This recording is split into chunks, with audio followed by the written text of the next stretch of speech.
Okay, hello everyone. Welcome from wherever you are in the world. Good morning, good afternoon. My name is Lisa, and I am one of the nutritionists here at Fodshop. And today we would love to present our webinar on digestive enzymes in patient care for health professionals. So, Fodshop is your one-stop shop for all your low FODMAP products for all of your patients that are following the low FODMAP diet, if they have irritable bowel syndrome or other gut health conditions. I'm really lucky to be joined today by Jocelyn, who is from Fodzyme. She's going to talk a little bit more about the digestive enzymes and how they can help in patient care to treat some of these conditions. So I'm going to pass it over to Jocelyn now, and she can tell us a little bit more about herself.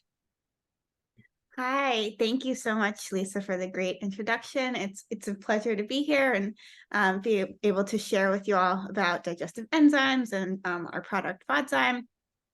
Like Lisa said, I'm Jocelyn. I'm a registered dietitian myself with a master's as well. Here at Fodzyme, I lead our partnerships, and what that really means is that I'm here to support clinicians like yourself. So please consider my inbox entirely open and always reach out with any questions or comments, feedback as they arise in your patient care. So to get started, just a little bit about what we'll cover today. So we'll start with just a refresher on FODMAPs and kind of the related conditions that they tend to kind of coexist with. We'll go over a little bit of digestive enzyme science and indications for use of digestive enzymes in different types of patients. I'll share about our Fodzyme product and then leave plenty of time for a Q&A for any questions you have. So I bring this up just to kind of remind ourselves of, the multifaceted aspects of IBS. We know that FODMAPs are part of the equation for about 80% of the population, but there's also a lot of other things going on with these patients. It's really, you want to put on your, investigator's hat when you're piecing out with a patient what's happening. So just remember that FODMAPs are part of it, but there's all these other things: the visceral hypersensitivity, the altered immune function, the dysbiosis, hypervigilance to these symptoms. So, really just kind of remembering that FODMAPs are just part of what's happening. But today's topic is centered on FODMAPs. So just as a kind of refresher, I know that we're all very familiar with what FODMAPs are, but I know sometimes it can be helpful to remind ourselves of actually the mechanism at play behind how they're triggering symptoms. So again, these are short chain carbohydrates. They're poorly absorbed and they go through the digestive.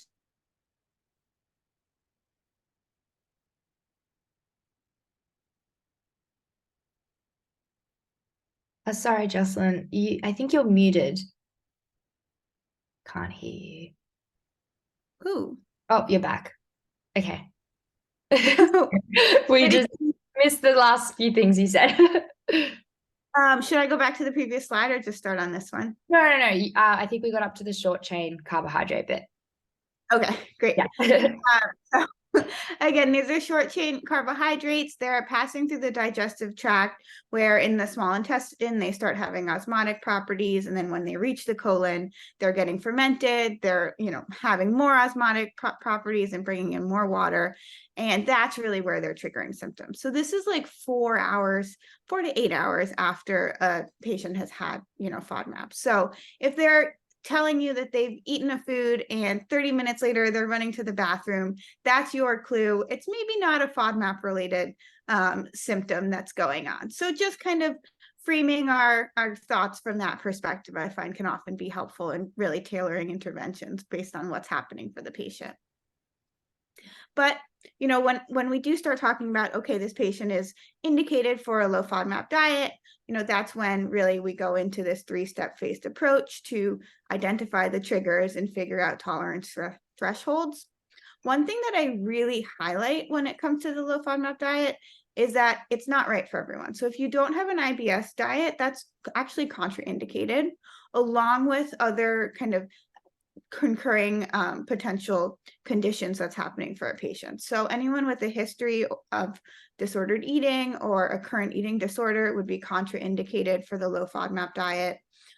Those who are already on a really restrictive diet, anyone at risk for malnutrition, anyone who's really not going to follow the diet as implemented. And then there's kind of a whole other host of other reasons why you might not prescribe the full low FODMAP diet.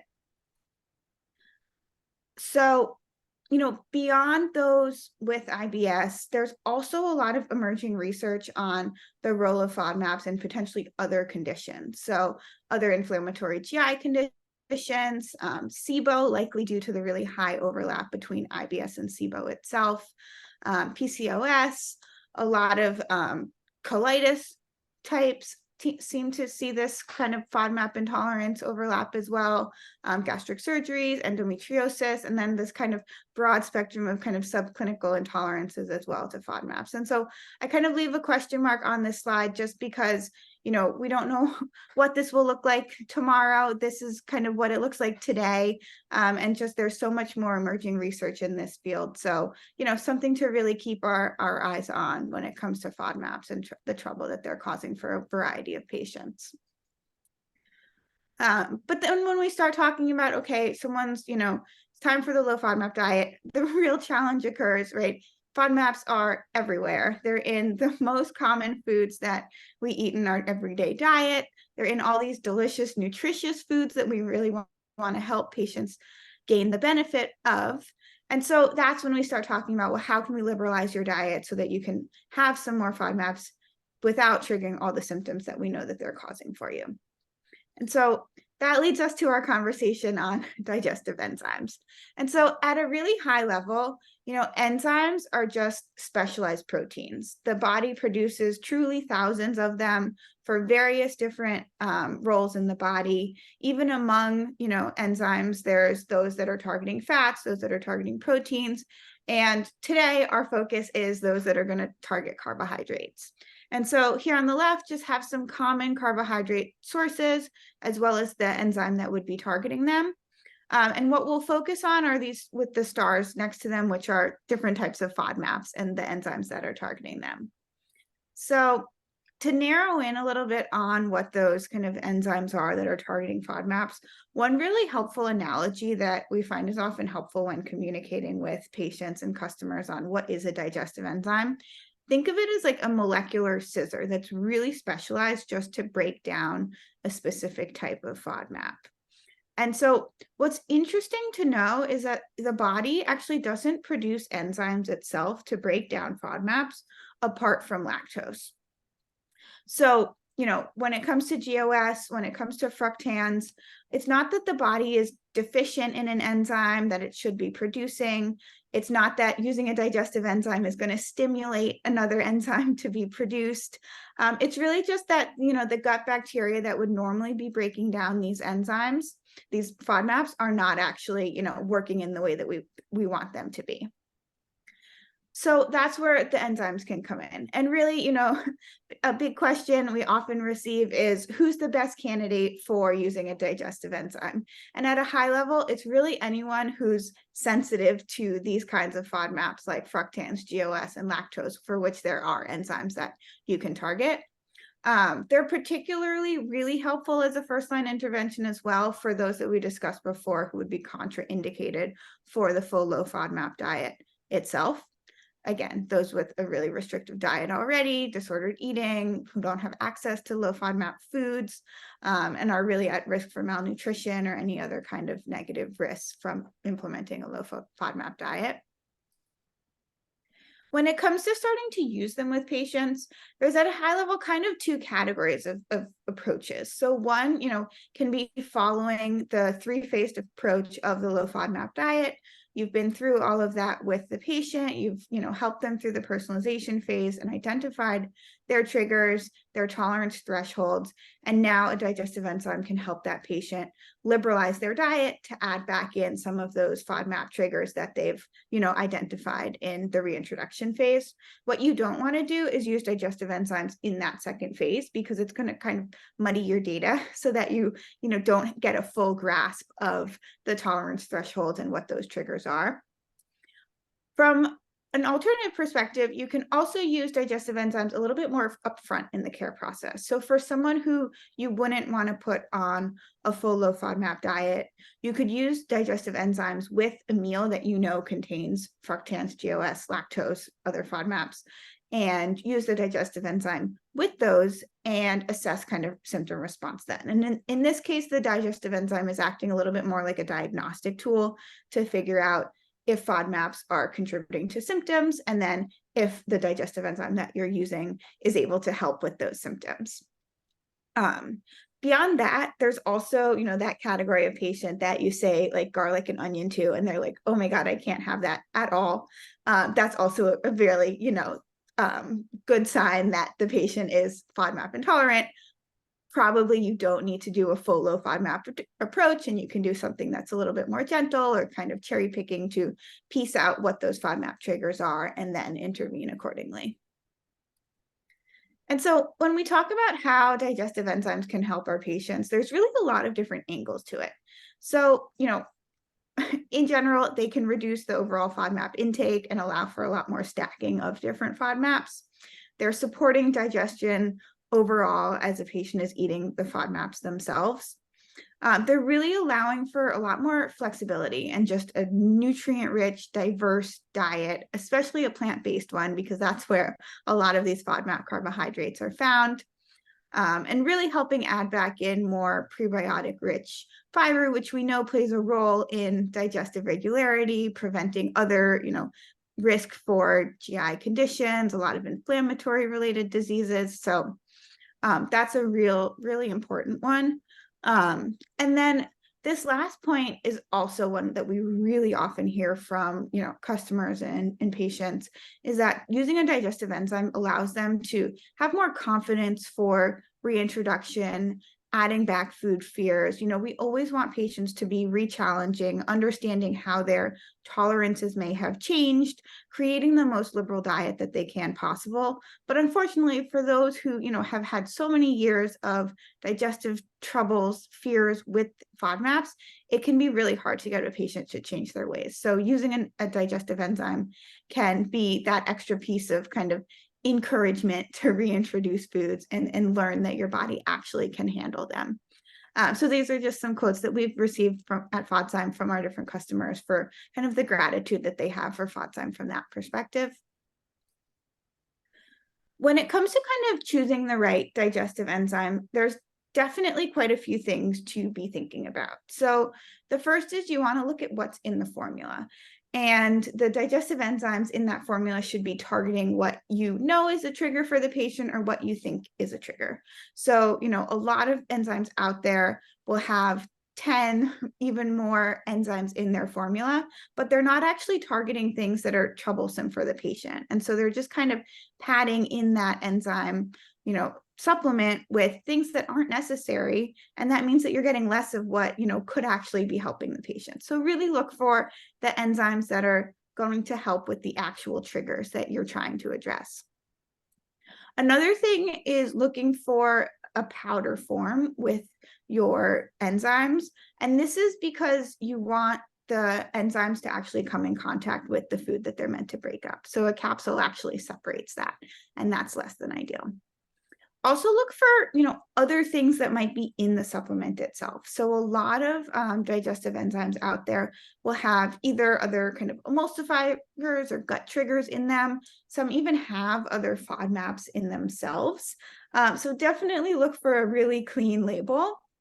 And then last but not least, also evaluate some of the science behind the product. So you really want to look for peer-reviewed studies that are using the enzyme itself, not kind of a proxy or an ingredient, a general study. You really want to understand the dose used in the study to ensure that the product itself is going to work in the way that it says it does, based off of, the research that has been done on that product, not just the administration in general. So that kind of leads me into share a bit about our product here, Fodzyme. So this is our digestive enzyme blend. We're designed to target the 3 most common FODMAP triggers, so the GOS, the lactose, and fructans. So inulin, as well as this other kind of categories of FODMAPs that are, fructans come in lots of different forms in nature. So inulin is a common one, but there's also a few others that can be triggering for patients. So our broad spectrum fructan hydrolates targets all of those kinds of fructans. These are also what we know the most common FODMAP triggers, as well as ones that are most common in the food supply. So that's kind of why we developed our formula in the way that it is right now. What we're working on is an enzyme that will target polyols as well. It's still in development, but we'll be sure to share updates on that as we have it when it's ready. And then apart from the enzymes themselves, so the proteins in our digestive enzyme formula, we also have a little bit of dextrin. And this is truly just to stabilize the enzymes, give them the longest shelf life that will make them shelf stable. And apart from that, nothing else. So really kind of a clean formula that doesn't cause any other kind of gut distress. Another thing I'll highlight just about Fodzyme is that, like I said, a powder format is really ideal when it comes to these kinds of enzymes.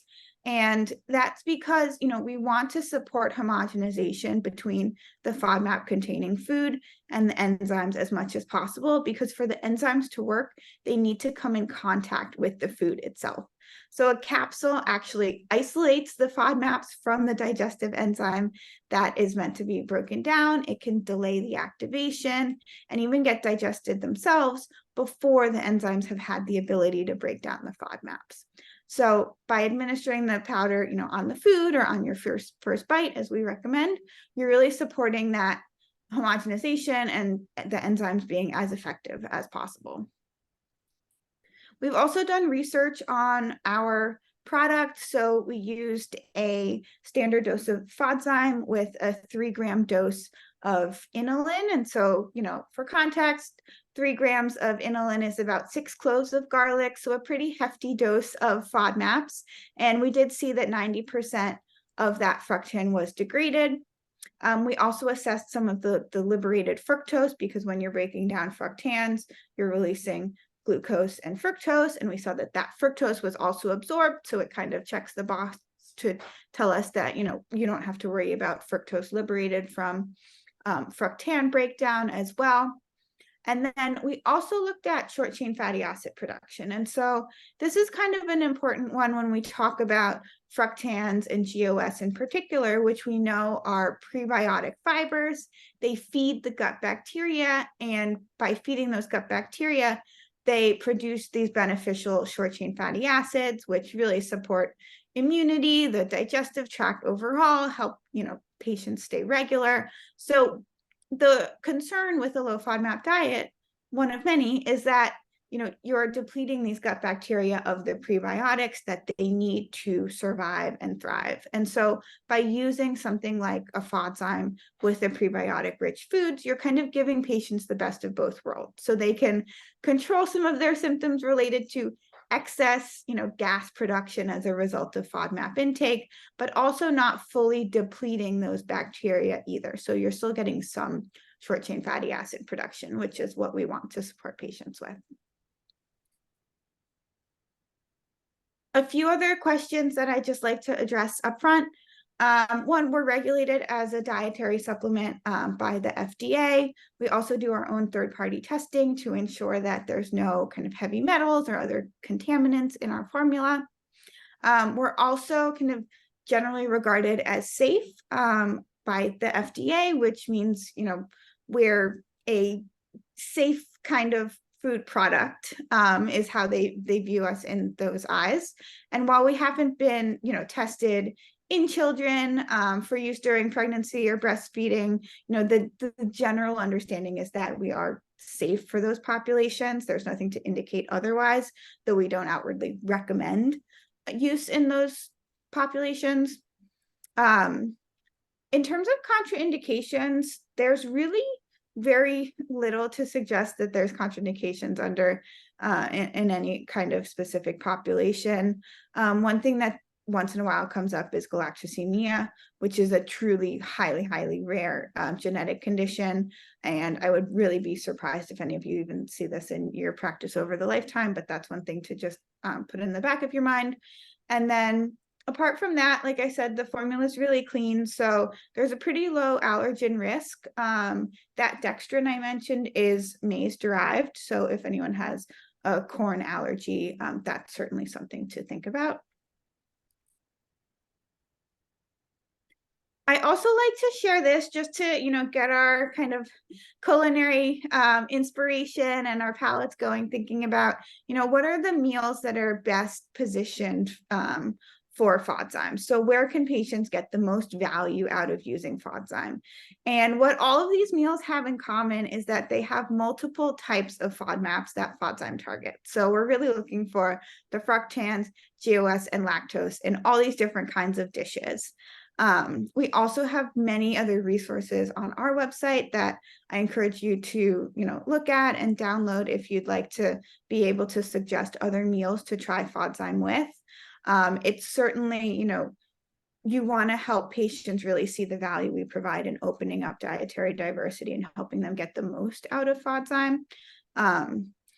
It's really not that kind of supplement that you would take with every meal. It really depends on what you're eating. So the more that you can help patients develop this intuition towards what does it make sense to use Fodzyme with, when and how, that's really going to help lead to their success as well.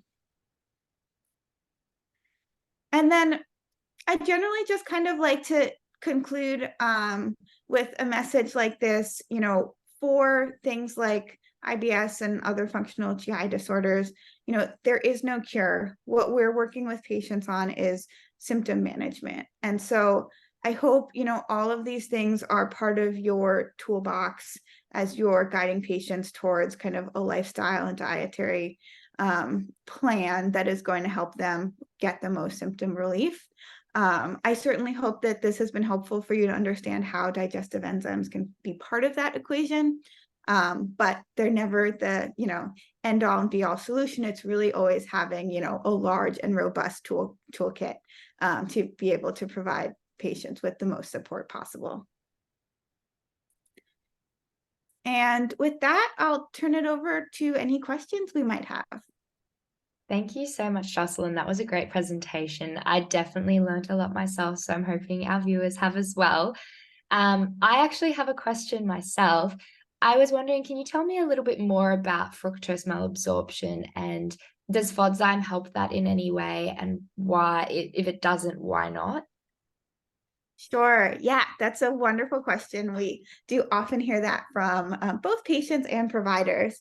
And so there's a few things to kind of keep in mind when it comes to fructose. So fructose tolerance thresholds are generally magnitudes higher than they are with fructans. So it takes a lot more fructose to trigger symptoms, whereas, half a garlic clove can be symptom triggering for patients, with fructan issues, and that's like half a gram of fructan, whereas it takes like 15 grams of fructose to trigger symptoms. The other thing to remember is that fructose itself is already a single sugar, so it's not a sugar that we want to be breaking down. It's more about supporting that absorption. So there are enzymes out there, they would be called xylose isomerase or glucose isomerase, and they can convert fructose into glucose, basically changing its shape. And that supports, better digestion because our capacity to absorb glucose is just a lot higher than it is for fructose. Patients rarely end up using this enzyme. It's generally they just choose to avoid fructose if it is a problem for them. The other thing that is super important when it comes to fructose is that what's actually kind of the best way to manage a fructose intolerance is, supporting this ideal ratio of glucose to fructose. And that's because in the presence, of glucose, fructose absorption is really supported. So we want to maintain a 1-to-1 ratio of those two. And that can often be enough to really have an impact on a patient's tolerance of fructose. And that's also kind of when you're thinking about how, fructan breakdown may have implications, so fructan itself is composed of glucose and fructose. And so, a lot of times we get questions, what happens when I break down the fructans? Am I releasing so much fructose that I'm going to have symptoms in itself? And what's actually happening there is that you're releasing enough glucose as well to maintain that 1-to-1 ratio. So breaking down fructans is not going to induce fructose-related symptoms in itself. Plants in nature generally have enough of both that when you're breaking it down, you're not disturbing that ratio, and you're on top of that not even liberating enough fructose in itself, even if that glucose weren't there, to actually induce symptoms as well. So I know that's really long-winded. I hope some of that made sense. And I know this is such a complicated topic. So again, I'm always happy to, hop on calls or answer anything via email about this topic. Yeah, great. No, that definitely answered my question. Again, thank you so much for your time. This has been really beneficial, and I hope that everybody today has learned something. If you have any further questions, feel free to email us at info@fodshopper.com.au. And we're also happy to pass on any questions you might have to Jocelyn and her team, and they can get back to you on those. So yeah, thank you so much again, Jocelyn, and thank you everyone for your time. Thank you so much for having me. It's okay.